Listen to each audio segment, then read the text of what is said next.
सभी किसान साथियों का हमारे कृषि खेती यूट्यूब चैनल पर बहुत बहुत स्वागत है। किसान साथियों, आज हम बात करेंगे मूंगफली के पीलिया रोग के बारे में। साथियों, यह रोग दो प्रकार का होता है। जैसे कि हम देख रहे हैं, इस खेत में पूरा खेत पीलिया रोग से ग्रसित हो चुका है। साथियों, इस रोग के बारे में पूरी बात करेंगे आज इस वीडियो में। कृपया वीडियो को पूरा देखें, लाइक करें और सब्सक्राइब करें। साथियों, जैसे कि हम अपने सामने देख रहे हैं कि मूंगफली की पूरा खेत पीलिया रोग से ग्रसित हो चुका है। इस रोग के कारण हमारी फसल ग्रोथ नहीं कर पाती है, क्योंकि पौधे भोजन नहीं बना पाते हैं और भोजन क्लोरोफिल के कारण बनाते हैं। तो क्लोरोफिल तो रहा ही नहीं, तो भोजन कहाँ से बनाएंगे। इस कारण हम ये पौधे 30 से 35 दिन के हो जाने के बाद भी अभी तक ग्रोथ नहीं कर पा रहे हैं।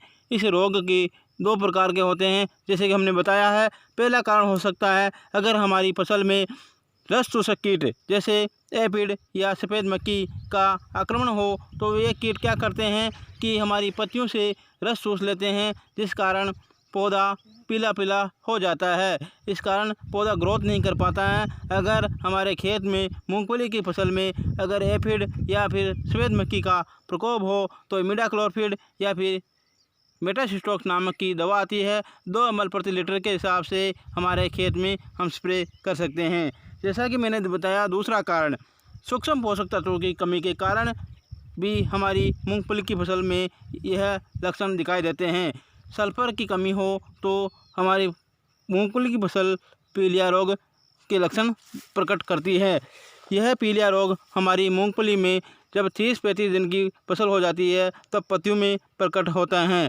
साथियों, इस पीलिया रोग के नियंत्रण के लिए मार्केट में बहुत सारे दवाइयाँ आ रही हैं, जिससे किसान लाकर छिड़काव करते हैं, लेकिन कोई भी फ़ायदा नहीं होता है। आज मैं आपको इस पीलिया रोग के लिए ऐसी दवाई बताऊंगा जिससे आपकी मूंगफली में पीलिया रोग की समस्या जड़ से ख़त्म हो जाएगी।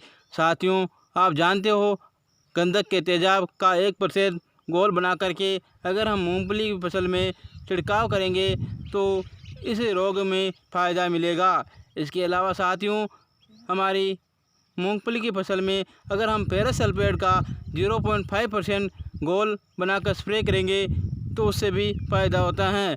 किसान साथियों, पीलिया रोग के लिए अगर हमारे खेत में हर बार समस्या रहती है, तो हमें बुआई से पहले 250 किलो या 250 किलो जिप्सम प्रति हेक्टेयर बुआई से पहले जिप्सम का प्रयोग करना चाहिए। जिप्सम से सल्फर और कैल्शियम प्राप्त होता है, जिससे हमारी मूंगफली की पैदावार भी बढ़ती है और सल्फर तत्व की कमी भी पूरी हो जाती है, जिससे मूंगफली का पीलापन रोग नहीं होता है।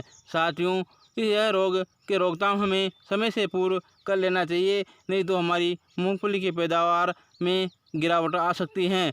तो साथियों, इसके अलावा बहुत सारे किसान देसी दवाई मतलब घरेलू नुस्खों से भी इस रोग का निदान हो सकता है। तो अगर आपके घर में छाछ, जिसे हम मट्टा कहते हैं, अगर वह उपलब्ध हो तो उसका स्प्रे करने से भी इस पीलिया रोग में फ़ायदा मिलता है।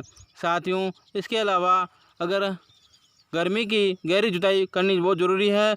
अगर हमारे खेत में इंसेक्ट का आक्रमण हो रहा है या फिर फफूंद के कारण भी पीलिया रोग देखा गया है, तो M45 का छिड़काव करके हम इस पीलिया रोग के निदान पा सकते हैं।